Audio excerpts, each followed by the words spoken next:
Bien, el sábado pasado iniciamos compartiendo tema titulado Proyecto Divino o Dios tiene un plan para tu vida. Hoy vamos a la segunda parte, vamos a continuar con este mensaje de Proyecto Divino, Dios tiene un plan para tu vida o el plan de Dios, parte 2. Recuerdan que habíamos dicho que este plan de Dios que Él tiene para todos nosotros como seres humanos, como raza humana, sin distinción alguna, es un proyecto que nace en Dios, en el corazón de Dios desde la eternidad, que no es algo que nosotros los seres humanos ideamos o inventamos, sino que es Dios quien se complació en revelarnos a través de sus sagradas escrituras lo que Él quiere o lo que Él desea para nosotros. Entonces, habíamos mencionado que hay 4 puntos cardinales en este proyecto divino que es necesario que todos conozcamos, y el primero es que Dios es soberano. Dios es soberano y que este plan de este proyecto divino para nuestras vidas nace en la soberanía de Dios, en la gracia de Dios, en la misericordia de Dios. O sea que este proyecto es de Dios y no de los hombres. Segundo, nosotros los seres humanos venimos a ser partícipes de un proyecto que Dios ya ha establecido previamente. Eso nos quedó bastante claro.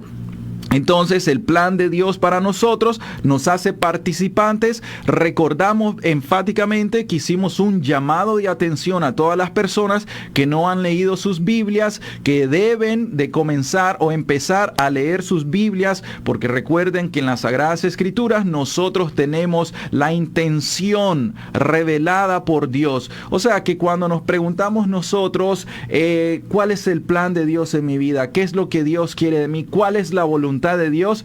Recuerden de que si usted no lee sus Biblias, no va a nunca saber cuál es la voluntad que Dios tiene para usted. De manera particular, la revelación de Dios de manera escrita, esto se le llama revelación especial, está en las Sagradas Escrituras, tanto el Antiguo Testamento como el Nuevo Testamento. Amén.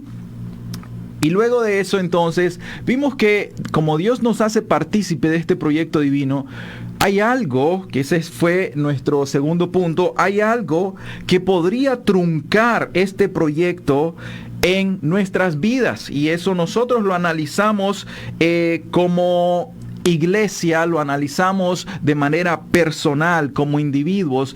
¿Cómo o qué es lo que puede truncar este proyecto, este plan de Dios para nuestras vidas?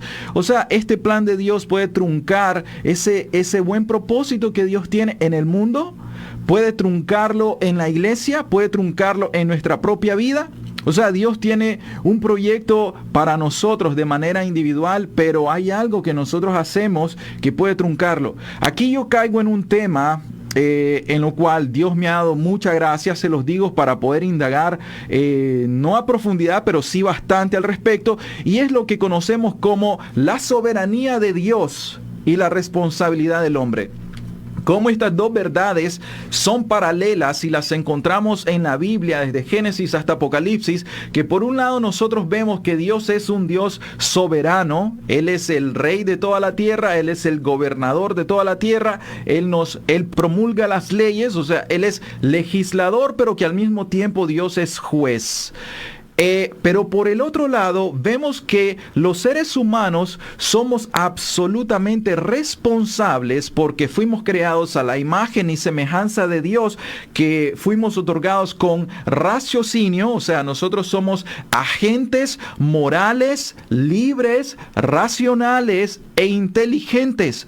¿Y qué quiere decir esto? Que nosotros tenemos el carácter volitivo, o sea, tenemos una voluntad propia en la cual Dios nos hace responsables, porque cuando nos hace agentes morales, cuando nos hace agentes inteligentes y racionales, entonces Dios promulga una ley, y pusimos el ejemplo de Adán en el huerto del Edén, que le dice: de todo árbol del huerto vas a comer excepto de un árbol, y luego le da la razón por qué. Le dice, y la consecuencia: no vas a comer de este fruto, de este árbol, y el día que comieres de él vas a tener una terrible consecuencia. Y le dijo: ciertamente morirás.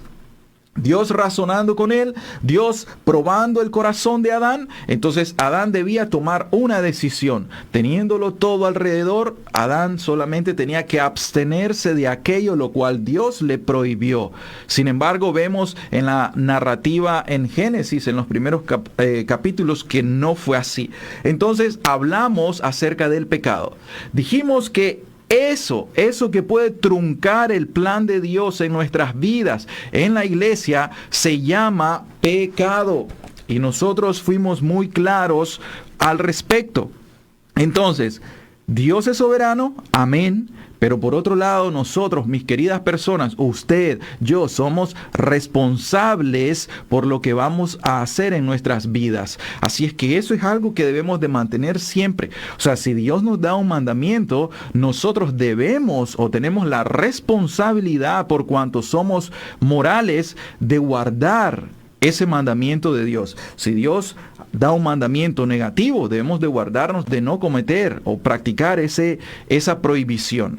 Ahora bien, en la Escritura nosotros tenemos una historia que la podemos ejemplificar. Ustedes han leído el libro de los Jueces. Vamos a poner solamente un ejemplo para iniciar hoy en el libro de los Jueces, capítulo 3, del 7 al 11. Vamos a ver al juez Otoniel en este caso. ¿Qué pasa con Otoniel? Vamos a leerlo. Dice la Escritura del 7 al 11, Jueces 3 del 7 al 11. Hicieron pues los hijos de Israel lo malo ante los ojos de Jehová, y olvidaron a Jehová su Dios, y sirvieron a los Baales y a las imágenes de acera. ¿Qué es lo primero que estamos observando aquí? Estamos hablando del tiempo de los jueces. Ubiquémonos en el contexto.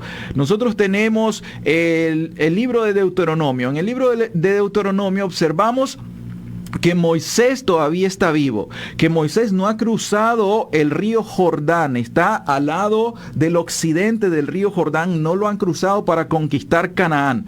En ese momento solamente hay dos personas que ellos de esa generación primera van a cruzar el río Jordán y van a conquistar Canaán, la tierra prometida. Estos son Josué y Caleb. Luego de eso vemos en el libro de Josué históricamente todas las batallas que Dios les ayuda, porque Dios estaba con ellos y Josué tenía que ser valiente y obedecer a los mandamientos de Dios con el propósito que Dios le bendijera. Entonces, leemos el libro de Josué y luego caemos al libro de los jueces. Están en el libro de Josué las grandes batallas y las conquistas que hay. Pero luego, en Jueces, vemos la muerte de Josué, y si vamos nosotros a el capítulo 2, en el versículo 10, leemos lo siguiente: y toda aquella generación también fue reunida con sus padres, o sea, esa generación de Josué murió. Y luego dice, y se levantó después de ellos otra generación que no conocía a Jehová. Estamos hablando del mismo pueblo de Israel que tenía las promesas. Abraham, Isaac, Jacob, las promesas. Tenían a Moisés, tenían la ley. Luego murió Josué, el libertador que Dios utilizó. Pero dice acá la Escritura que Josué murió, se levantó una nueva generación, pero hay un problema. Esa generación, dice, no conocía a Jehová ni la obra que él había hecho por Israel. Entonces, continuamos. Eso fue contexto. Otoniel, versículo 7, capítulo 3 dice, hicieron pues los hijos de Israel lo malo ante los ojos de Jehová, y olvidaron a Jehová su Dios, y sirvieron a los Baales y a las imágenes de acera. Okay. El primer punto que queremos marcar acá es que este pueblo es un pueblo escogido por Dios.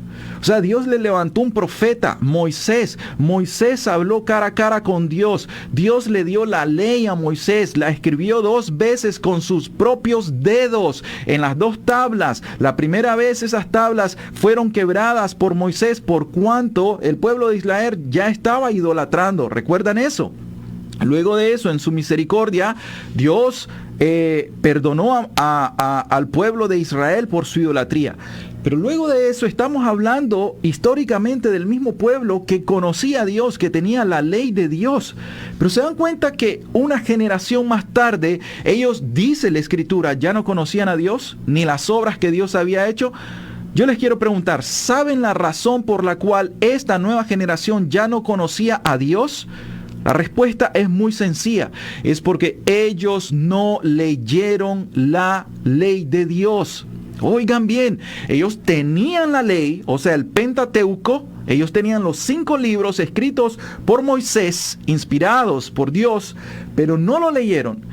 Aplicación para este tiempo. Usted puede tener esta Biblia, mi querida persona. Usted puede tener esta Biblia en su casa. La puede tener abierta en su sala. La puede tener en el mostrador de su cama. La puede tener en el ropero, donde usted quiera. La puede tener en su negocio. Pero si usted no lee la Biblia, usted no va a conocer a Dios. Esa es la aplicación, esa es la gran verdad, el gran principio que usted tiene que aplicar. Entonces, como no conocían a Dios, no conocían la voluntad de Dios porque no leyeron la ley de Dios, entonces, versículo 8, y la ira de Jehová se encendió contra Israel. Oigan, entonces, como no conocieron al Dios verdadero, se fueron en pos de los ídolos. Recuerdan que hablamos acerca de la idolatría. Hablamos de que al final idolatría es la alta veneración, la adoración, la exaltación, es arrodillarse delante de cualquier objeto de culto que no sea el único Dios verdadero. Oye, Dios es celoso. Dios es celoso. Y cualquier persona que quiera defender una escultura hecha por manos de hombres, sea de yeso, de piedra, de madera, de hierro, de lo que sea, de bronce, de oro, lo que sea, si es una rendición de culto de manera intelectual y racional, donde las personas se postran delante de eso para venerar, no digo adorar, oigan, para venerar y pensar de que esa estructura está escuchando, le están dando omnisciencia y omnipresencia, por lo tanto le están dando atributos divinos de una deidad. Y queridas personas, oye Israel, el Señor tu Dios, el Señor uno es y a Él solo servirás. Un único Dios verdadero, fuera de Él no hay. No existe. Entonces, ¿qué pasa? Ellos, Israel, como no conocieron a Dios, porque no leen la Biblia. ¿Por qué hay idolatría hoy en día? Porque no leen la Biblia. Yo hago la encuesta, repito esto, voy a ser reiterante con esto para esta generación. ¿Por qué se pierde esta generación? Mi pueblo se perdió por falta de conocimiento, obviamente, porque no leen sus Biblias. Oigan, católicos romanos no leen sus Biblias. Oigan, evangélicos no leen sus Biblias. Una vez más protesto en contra de ustedes en este tiempo. Díganme, por favor, el porcentaje en la encuesta que yo llevo de manera verbal hasta el momento, el 100% de las personas que yo le he preguntado en mi población de que si han leído la Biblia una única vez en toda su vida, el 100% me ha respondido que no la han leído una vez en su vida la Biblia completa. Y esto se lo aplico nuevamente a usted. Entonces, ¿qué? Obviamente usted se va en pos de los ídolos porque dice, no, esto es alta veneración, hiperdulia, ese es el término teológico, esto es hiperdulia, no es latria, es hiperdulia. Ok, llamale de manera teológica, inventate un término teológico, pero al final lo que estás haciendo es idolatrando. Es idolatrando. No hay diferencia en la mente del que está postrado en sus rodillas con los ojos cerrados hablándole a un objeto de culto que no es Dios.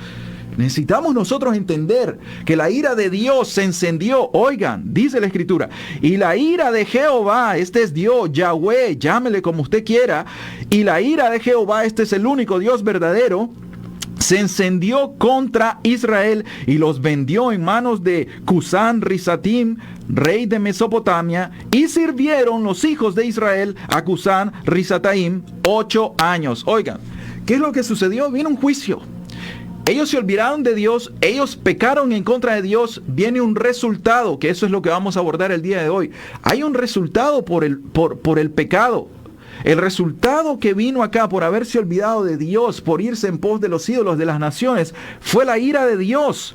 Y la ira de Dios hizo que viniera un juicio. Entonces, las otras personas, el rey de Mesopotamia en este caso, vino y trajo cautiverio. O sea, hay un resultado. Versículo 9. Entonces clamaron los hijos de Israel a Jehová, y Jehová levantó un libertador, esto es muy importante, a los hijos de Israel, y los libró. Esto es a Otoniel, hijo de Cenaz, hermano menor de Caleb. Este es uno de los tantos jueces que Dios levantó. ¿Cuál es el punto acá? Número 1, Israel se olvidó de Dios, no leyó la palabra de Dios, por lo tanto se fueron en contra de los ídolos de las naciones. O sea, ellos pecaron en contra de Dios olvidándose de Él y olvidándose de su ley, de su palabra. Ojo. Segundo, debido a su pecado, Dios en su ira santa, porque Dios no es un tirano, Dios en su ira santa, entonces les mandó un juicio para todos aquellos que solamente se inclinan al atributo de amor, misericordia, paciencia, bondad de Dios. Recuerden que ese Dios de amor, misericordia, paciencia, longanimidad y bondad, también en su en su completo ser, es un Dios santo, santo, santo. Dios es fuego consumidor, Dios es juez justo, y dice la Escritura, y no tendrá por inocente al culpable. Sí, escuchan eso, no invento la palabra, solamente te estoy citando la Escritura de Dios. Y esto es para tu propia exhortación, para que te despertes de tu letargo y que dejes de ser como la iglesia de la Odisea, que dejes de ser un tibio, creyendo que tenés la teología, el conocimiento, que sos un protestante reformado, que sos un evangélico, que tenés iglesia, que tenés pastores, predicadores, que tenés toda la llave de la ciencia y la verdad, pero no estás viviendo los estatutos de Dios. Esto es para vos, porque sos una iglesia laodicense. Sos un tibio, no sos ni siquiera frío. No sos caliente, obviamente, no sos ni siquiera frío, sos un tibio. Y entonces el juicio viene en contra de la iglesia de hoy en día. Esta palabra es profética para la iglesia laodicense de hoy en día. Estamos viviendo en la era, en la etapa de la iglesia, la Odisea. La iglesia que profesa ser cristiano es la iglesia de la Odisea en Apocalipsis 3. Aquella iglesia tibia que dice, yo soy rico. Yo soy rica, no tengo necesidad de nada. Cuando estás desprovisto del poder del Espíritu Santo, que primero te convence de tu pecado, segundo te regenera, tercero te santifica y luego te llena del Espíritu para que vivas una vida en santidad práctica. Y cuando nosotros proclamamos hoy en día este mensaje profético para la iglesia tibia de hoy en día, dicen, que dura es esta palabra, ¿quién podrá escucharla? O algunos te dicen, no, esos son radicalistas, no, es que esos son unas personas que realmente dicen que viven, pero no están viviendo, y entonces hacen oído sordo a la palabra verdadera de Dios. Cuando Dios te interpela tu alma, cuando Dios te está confrontando verdaderamente y te está diciendo, sos un tibio y Dios te va a vomitar de tu boca, por más de que profeses ser cristiano, no importa tu profesión. O sea, yo puedo ser un médico y tener un título. Yo fui 6 años a estudiar a la Facultad de Medicina y tengo mi título colgado en la pared, pero si yo no sé operar, si yo no sé prescribir, si ya se me olvidó la anatomía, la biología, la farmacología, ya se me olvidó histología, ya no puedo ni hacer una prescripción médica porque yo no sé de farmacología. Y entonces, ¿de qué sirve ese título? De absolutamente nada. Es un título en la pared colgado, pero no soy nada. No soy médico, ni debería llamarme médico. Así todo aquel que profesa ser cristiano, pero realmente no ha nacido de nuevo, que no se ha arrepentido de sus pecados, entonces tienen que entender este mensaje de hoy en día. Este mensaje profético es para la iglesia laodicense de hoy en día que profesa ser cristiana, pero que no tienen al Espíritu Santo. Escuche la palabra de Dios. Entonces clamaron en ese momento. Este es el evento que tiene que suceder. Mis queridas personas, usted que me esté escuchando hoy, este es el evento que tiene que suceder. Tiene que suceder que las personas vengan a la bancarrota espiritual. Vengan a la bancarrota espiritual. Y una vez que estén en bancarrota espiritual y se den cuenta de su condición de esclavitud, entonces comiencen a clamar a Dios. Ahora, es aquí donde yo quiero entrar en este punto para dar o abordar lo que queremos decir hoy. ¿Cuál es el resultado del pecado, mis queridas personas? El resultado del pecado se llama esclavitud. ¿Qué es lo que le pasó a Israel? Estuvieron esclavos en Egipto. ¿Qué le pasó a las 10 tribus del norte? Fueron esclavos de Asiria.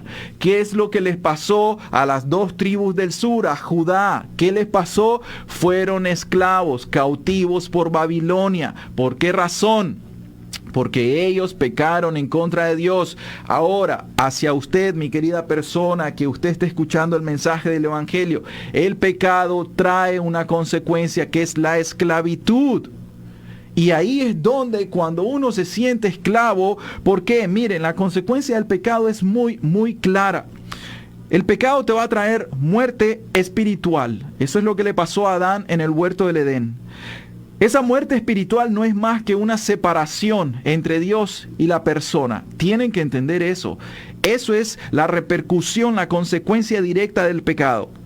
El pecado te trae ceguera espiritual. O sea que la persona pierde la visión. El proyecto divino, el plan de Dios en tu vida, entonces comenzás a decir, no, eso no es lo que Dios quiere. Dios quiere que yo me haga un proyecto de mi vida. Dios quiere que yo me haga un negocio, etc. Y finalmente el pecado te trae esclavitud antes de la muerte, porque la paga del pecado es muerte. Entonces te trae esclavitud. Ahora, todos los pecadores están en esclavitud, están en Egipto. Ese es el sentido simbólico. Y la esclavitud es el resultado del pecado. Y este es el fin del pecador. Entonces, ¿qué es lo que sucede? Se cumple la escritura. Les voy a leer Romanos 6, del 15 al 18. Dice la escritura: ¿qué pues? ¿Pecaremos porque no estamos bajo la ley, sino bajo la gracia? En ninguna manera. Es una pregunta retórica de Pablo. ¿No sabéis que si os sometéis a alguien como esclavos para obedecerle, sois esclavos de aquel a quien obedecéis? Sea del pecado para muerte, o sea de la obediencia para justicia.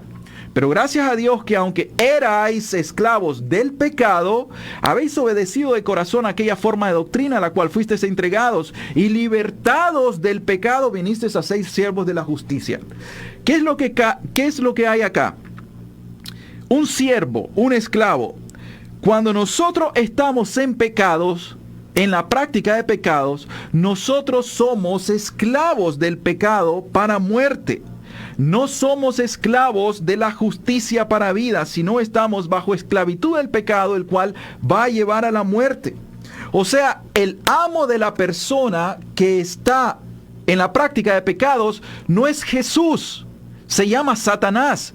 Querida persona, usted dice, yo ya me bauticé, yo ya acepté a Cristo, yo voy a la iglesia, pero usted vive hoy en día en la práctica de sus pecados. Yo le quiero decir con toda la honestidad que existe en el amor de Cristo, su Señor no es Jesús, su Señor es Satanás, porque usted está haciendo la obra de Satanás y no la obra de Cristo.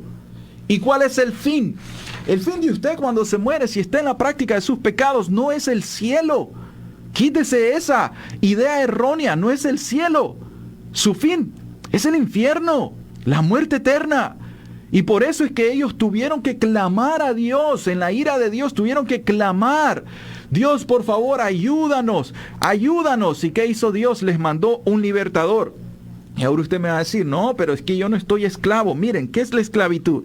La esclavitud quiere decir que uno está en una prisión de oscuridad, que uno está en tinieblas, que uno está enjaulado, uno está aprisionado. Y usted me dirá, no, pero yo soy libre. Eso mismo dijo Israel, eso mismo dijeron los judíos, los fariseos le dijeron eso a Jesús. Le dicen, pero si nosotros nunca hemos sido esclavos, nosotros somos hijos de Abraham, Abraham tenemos por padre. Ay, les dice Jesús, si ustedes conocieran la verdad, en realidad les haría libre. Pero son esclavos. Y entonces, ¿y por qué? Oigan, ¿saben ustedes en qué trata eso? ¿Y por qué les dijo Jesús que ellos eran esclavos? Le dice, vosotros hacéis la voluntad de vuestro padre el diablo. Porque vuestro padre el diablo es homicida desde el principio. Entonces, ¿qué pasa? Que ellos en realidad no estaban, ellos tenían la religión judaica, ellos eran fariseos, ellos eran los escribas, ellos eran los sacerdotes, ellos eran todo lo que tenía la crema innata ¿de qué? ¿La crema nata de qué? De la religión en aquel tiempo. Pero Jesús les dijo, ustedes son esclavos. Ahora, usted es esclavo de sus planes, usted tiene sus propios planes y esto, recuerden, es lo que llamamos como egocentrismo. O sea, estamos centrados en el ego, que quiere decir en griego, traducido al español, el yo. O sea, si yo soy egocéntrico, yo soy yo-céntrico, o sea, me centro en mí, no es cristocéntrico, sino es egocéntrico. O sea, usted se centra en sus propios planes, no en el plan de Dios. Usted tiene sus propios planes. Usted tiene sus propios proyectos. No el proyecto de Dios, sino sus propios proyectos. Usted tiene sus propias pasiones. No el amor de Dios, sino sus propias pasiones. Y usted está esclavizado en sus propios pecados. No en la justicia de Cristo, sino en sus propios pecados. Y usted está girando todo en torno a su propia vida, a su propia justicia. Y entonces eso es lo que lo hace esclavo.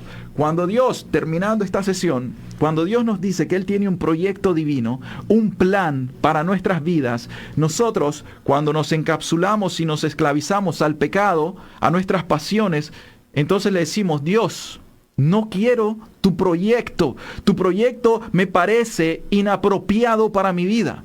Yo quiero mi propio proyecto. Yo quiero mi propio plan. Yo quiero mi propio proyecto. Yo quiero lo que mis pasiones me dicen. Yo quiero vivir en mi vida pecaminosa. Yo quiero vivir mi propia vida.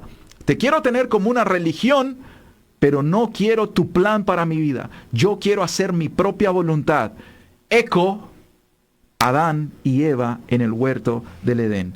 Mi querida persona, terminamos el día de hoy en esta parte hasta que usted llegue y clame al siguiente punto en el proyecto divino, y es que Dios nos mande a un libertador, a un redentor. Que el Señor Jesucristo les bendiga. Amén.